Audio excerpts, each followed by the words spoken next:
So welcome students. In this question you are given that the point a comma a square lies inside the angle made by the lines y is equal to x by 2 and y is equal to 3x in the first quadrant, that is when x is greater than 0. So this point has to lie within this angle, that is this is the line y is equal to 3x, this is the line y is equal to x by 2. A comma a square has to lie within this angle. If that is so, what should be the range of A? That's the question. So let us analyze this question. So a comma a square lies above the line y is equal to x by 2, right? On this line, the value of y will be x by 2. Above this line, y has to be greater than x by 2, right? So if a point lies above this line, then y coordinate will be greater than x by 2. That is, a square is greater than a by 2. A square will be greater than a by 2. And if you think with respect to this line, on this line, the value of y will be exactly equal to 3x. So if you have to come within this angle, I need to decrease the value of y.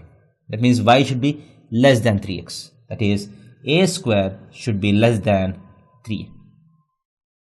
So these are the two inequations that needs to be satisfied if a comma a square lies within this angle.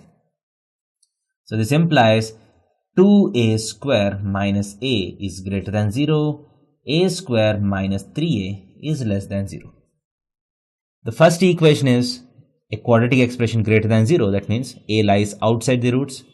The second inequality is quadratic less than 0, a lies between the roots. This implies a times 2a minus 1 is greater than 0. The roots are 0 and 1 by 2. So a should not lie between 0 and 1 by 2. So a has to be either greater than 1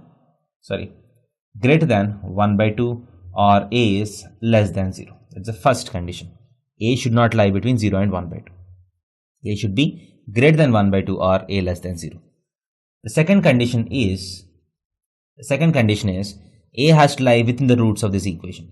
A into a minus 3 is less than 0. So the roots are 0 and 3. So a should belong to the interval 0, 3. So let us plot these two intervals on the real line and see the common solution. So a has to be outside 0 and 1 by 2 and within 0 to 3. Within 0 to 3. So what is the common interval which satisfies both these conditions? Obviously, a is in between 1 by 2 and 3. So a should belong to 1 by 2, 3. So that should be the the range of a, so that this point lies within this angle. Thank you.